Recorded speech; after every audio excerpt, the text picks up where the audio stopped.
The main thing that we will be concerned with, and that is jobs and income and a decent welfare system. We must get into the mainstream of the economic life of this country. Black and poor people are dying from starvation, malnutrition, and hunger. And this is going to continue until we are able to get some jobs and have some decent income in this trillion-dollar economy.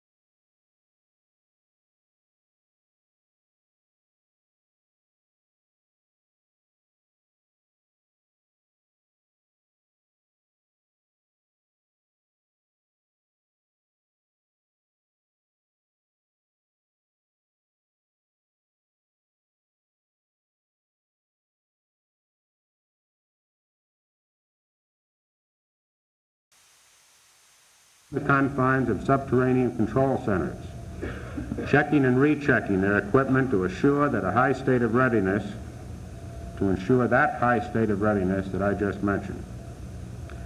These are people who have earned and deserve the respect of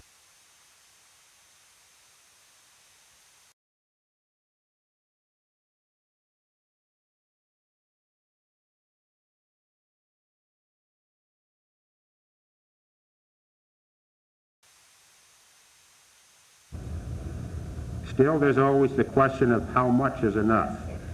And that question has to be answered in the context of competing demands for limited resources. Now, speaking as a military man and as the Commander-in-Chief of Strategic Air Command, I can tell you that while I can't be sure about how much is enough, that I do know that the more we have, the better off we'll be in a military sense. The more missiles we have, the more aircraft we have, the more trained and skilled people that we have to operate and maintain those systems,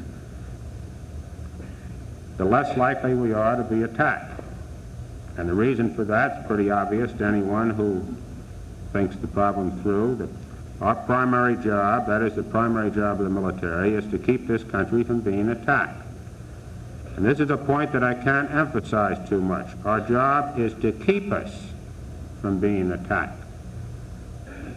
The way we do it is to have and to show enough military strength to keep any rational would-be attacker from seriously considering a first strike against us. It's just plain common sense that if you have what you need and an enemy knows you have it, you are more apt to stay successful in deterring an attack. And for those who think in terms of that overworked and misused word overkill, they're really missing the point. We want to be strong enough not to have to kill, let alone overkill anyone. Congratulations. Congratulations. Thank you, sir. Let's see this. Right. John Davis. Good to see you. Thank you, sir. Major John Lee. Glad to see you. Major Dale Terry.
Governor George C. Wallace is still, in fact, the governor of this state. And with this in mind, I've decided on certain matters of policy insofar as my own personal participation is concerned that I'll carry out during this brief period, during which time I will act as governor of the state. First, no major decision will be made by me in my official capacity, nor will I take any action in this regard without conferring with Governor Wallace to learn his specific desires. The routine of state government will go on as it has, as he is instructed to his cabinet and to me, and I'll attempt to the best of my ability to carry on the policies of his administration. I expect the governor's cabinet to carry out their duties as if the governor were physically present in the state of Alabama. I will not physically occupy the governor's office, nor will I use the office unless it's absolutely necessary, but I do not intend to move my office to the first floor of the Capitol. I'll continue to operate the present offices that I have in the back in room 201, which is the normal office for the lieutenant governor.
Say good morning to all of you, and thank you for coming. I realize this being a state holiday, perhaps at least the parking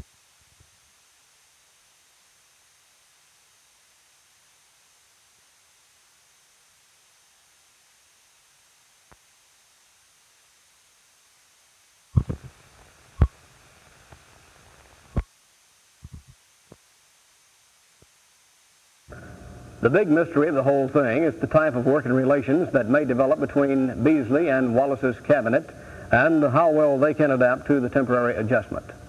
John Moore, WSFA TV News at the state capitol.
Well, first of all, the existing pipe that was in here was put in World War I during Camp Sheridan days, and it not only is it deteriorated, but it's not sufficient size. In addition to this, we're going in a new area to open up all of the Kilby Reservation property, which heretofore hasn't been sewered. How did this project come about? I mean, who's paying for the project? The Waterworks and Sanitary Sewer Board, out of the total cost of $2.1 million, the Waterworks Sanitary Sewer Board is paying $1.4 million, and the Environmental Protection Agency, the federal agency, is paying 7/10 of $1 million. So in other words, $700,000. Does the city have enough money right now to support this? Can we financially afford it? Well, now don't get the waterworks mixed up with the city, see? Right. We already got the money in the bank to pay for this project here. We got an A-grade credit too, and that's the way we're gonna keep it. We don't have any tax money, and the only way Mr. Wiley can build these lines is through profits for sale of water. We don't actually charge for sewer, see?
Well, announcement to you, we will take up first the matter of the Delaware system. Get out of the system now, because Maintain trees in the parking lot here. This is looking south. by your motion. I have no discussion. A motion. Well, I'd like to make a motion that we up. I have no discussion, Mayor. For the recommendation of the Planning Commission. From the rear, from the north of the property.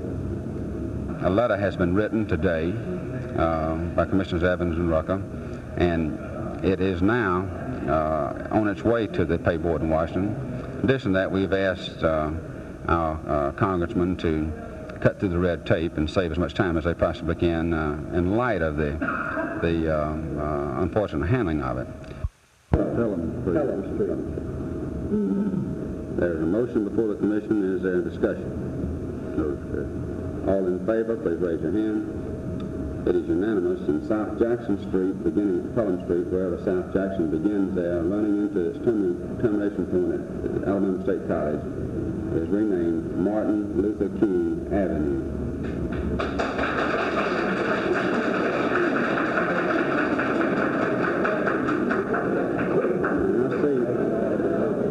You know, and I know, you know as men what you know as commissioners, that black people in Montgomery, Alabama want that entire street named for Dr. King. Now, we know you're confronted with perhaps some pressures from the white community, but the white community is going to have to learn to live on streets named for black folks, just as black folks live on streets named for white folks. On the east and the west were opposed to the rest of them, who did not object to this. On the east and west, 14 places. About 14.3 acres. The natural beauty of the blocks and trees will be maintained insofar. We lived in the past no longer exists here in the city of Montgomery. And these were the reasons that this committee felt that it would be proper and fitted that if we had an entire street named in honor of Dr. King.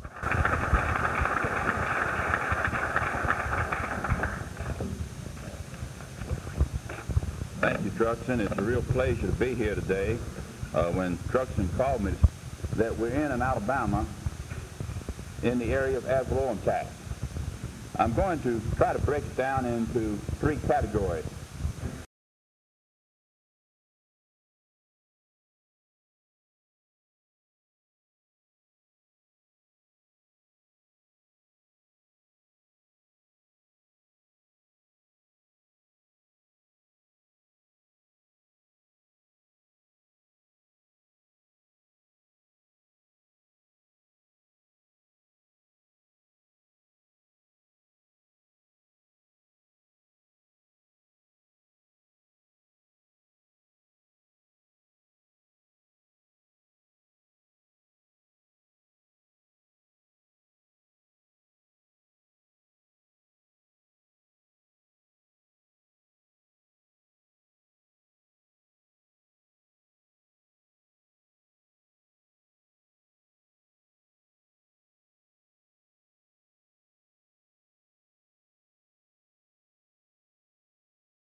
If it takes $25, $30 million to do the job, and we have 4, and the counties can't borrow money to do the job themselves, we face a little problem.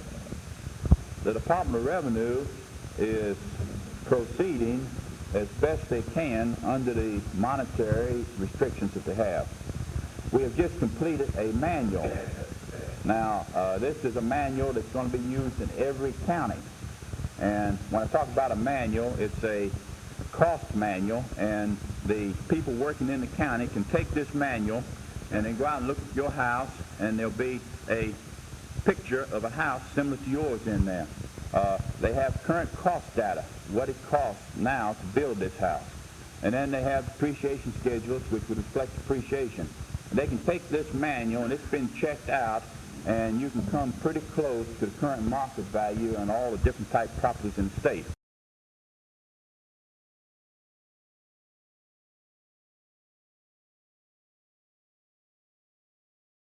Why are we in the dilemma that we're in?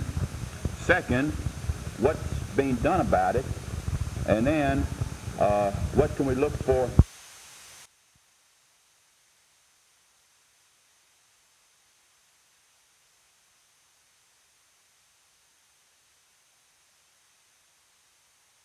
I deeply regret that the continued confinement of Governor Wallace in Maryland requires me to temporarily assume the duties of governor. Article 5, Section 126 of the Alabama Constitution clearly gives me no option in this particular regard. And we had a very good conversation. I was very pleased to hear firsthand that the governor is doing well, that he expects a full recovery insofar as possible, and I think this is very significant. And this morning we did discuss the cabinet, discuss how I would function in connection with the cabinet, and I asked him specifically if he wished me to call a meeting of the cabinet at an early date to just talk with them and reassure them if they need reassurance. And he stated that he would like for me to do this if I wanted to, and of course I think this is proper, and with his blessings I will call a very early meeting of the cabinet to discuss the governor's absence and any specific problems that might come up.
We have more population in the 17 states that make up the southern region of this country than any other part of the country. We have something like 32% of our nation's population in the South. You find that there's more development, more economic development going on in the South, more construction. There is more industrial construction, which is very much significant. You find many changes in our educational system coming about, and I think this is also highly important. There's one thing about this part of the country.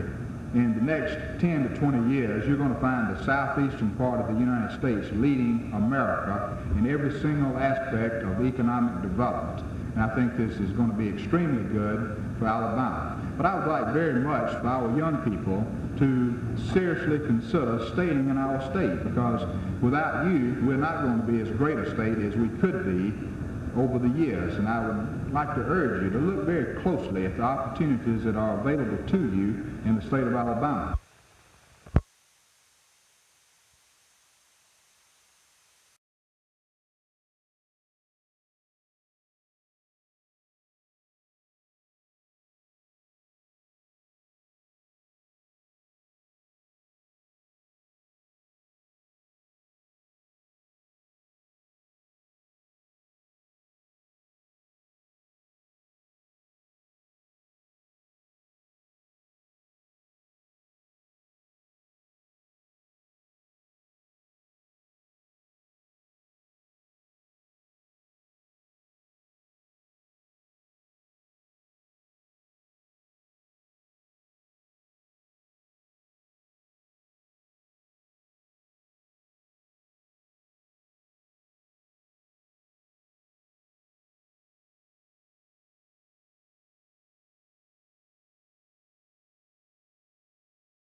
when we get through with it. We'll probably double up and catch up in a month or two. Well, all right. So interest on investments is down because we haven't used our money. Through the month of May, we have collected 6.3% more in revenue than anticipated, which amounts to $783,630.76. Deducting the $160,000 borrowed from the unappropriated surplus, this leaves us with $622,821. Coming in more than you see. I said on October the 14th, and I've said this many times, that frankly the people of the city of Montgomery I believe are going to have to face whether or not they want to increase taxes or a reduction in services. But until I am satisfied that we're getting 100% value out of the tax dollar that we're now spending, I'm not going to be for any new taxes. And I've said that over and over again, and I still mean that, and I hold to it, because I think it's responsible. I think it's the way we ought to go. I think we're going to get the best for the money we're spending right now, and so far that's not the case. We spend our money these days, and that you have trouble here. Financially. Well, the trouble is someone used something like $15. I haven't checked it precisely. Okay, $1,000 at the end of the year. But,